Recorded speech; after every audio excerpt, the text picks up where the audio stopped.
Okay, a little bit about the machine and how it works. This is a rain cover. Should be kept on, especially in transport, in case you go through a little rain. Keeps your fertilizer dry. Also keeps it from blowing around. All right. And then on the inside, so we got this strainer here. Take this out so you can see a little better. It's a little bit better here. This is your spreader adjustment. This will open and close the holes. As you can see, we have two of them open and one of them closed. That one being closed is so you can put your side shield down. All right, if the side shield's down, you're only throwing 2/3 of the fertilizer. Forward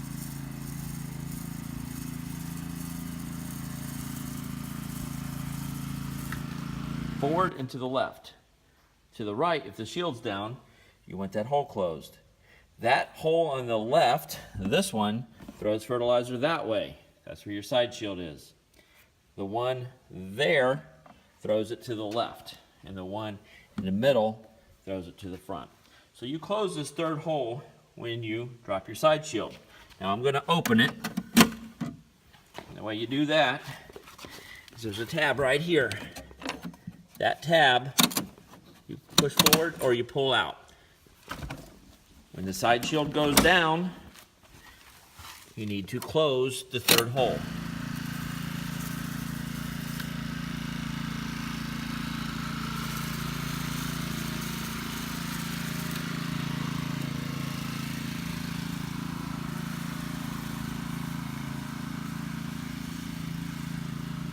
Hole. Now you may have noticed on the video that spreader I was using, one of my older spreaders, had a lever right here. There is a lever that you can put right here that will open and close your third hole, keep you from bending around, and you just do it from up here, which is a lot more productive and quicker.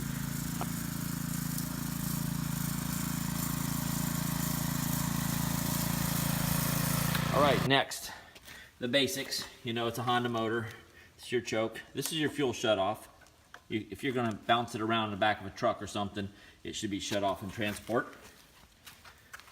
On-off switch there. Honda has an automatic low oil shut off, which means if the motor gets low on oil, it won't run, it'll shut off. This is your pump. That motor doesn't run the machine, it runs that pump. That pump is controlled by this valve. This valve is controlled by you on the handlebars. The more you open it, the faster it goes. This is your hydraulic fluid reservoir. Decal tells you what hydraulic fluid's in there. Your chain down here is run by a hydraulic motor. That hydraulic motor is right there. That is controlled by how much fluid from the valve. There's also a chain tensioner here. As you can see, it's like a simple, the old alternators on cars. You loosen up a 1/2-inch bolt with a lock nut, top and bottom. Grab it, pull it back tight, snug it up. It's that simple. Tighten up the chain. In the front, here, you have a differential that allows you to turn. This axle will pull solid until you go to turn, and then the outside wheel will take over. It's got spider gears in there. This box, enclosed box for protection, has gears which turn the impeller when the tires are rolling, which I've told you that the impeller speed is based on forward speed. So if you're doing an open big yard, you want to go fast and sling it wide and make your passes further apart, you can do that. For simplicity, we have the same size Carter pin here, here, and there. You shear a pin, it's very simple. It's one pin, does that front axle. This is just a protection, keeps the fertilizer from getting on all your working parts. This is just a safety cover. It covers the Lovejoy. I prefer Lesco hoppers. Some people may use a different type of hopper, but if you're even using a Lesco push spreader, it's the same setup. Only difference is this one's powered by a Honda motor. Basic starting on any spreader. If you receive one from me, you'll notice that the gas will be off for transport. Same thing you should do if it's bouncing around in the back of a truck, is have the gas off. That way it won't flood the carburetor if it does ride rough. But to start it, you turn it on. This is your choke. This is your throttle.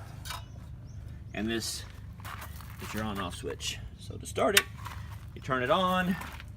Typically you turn your choke on. Maybe give it a little bit of gas. And 1 or 2 pulls, it should start. Warms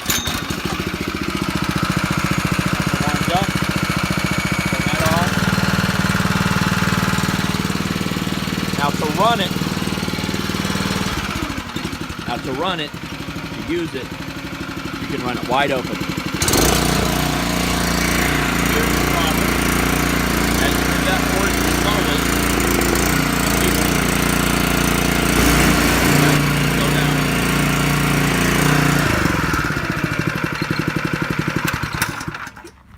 down. Maintenance is pretty simple on greasing. An axle bearing there that you grease, and one there that you grease. Those are the 2 most important to worry about. As long as each time you wash it, you put a pump or 2 of grease in there just to make sure there's positive pressure and keeps the water and dust out, and you have grease coming out right there and there, you're in good shape. There is 2 other grease zerks around here on the swivel wheel. There's one there, you can grease that one, or you could actually grease that one. They both do the same thing, whichever's easier. And then if you pull it backwards, that wheel turns around. You got one for the swivel. Oh, wait, there it is. It's right there. That's it on grease zerks. It's as simple as putting gas in it. It'll run you pretty much all day with a tank of gas. It's got decent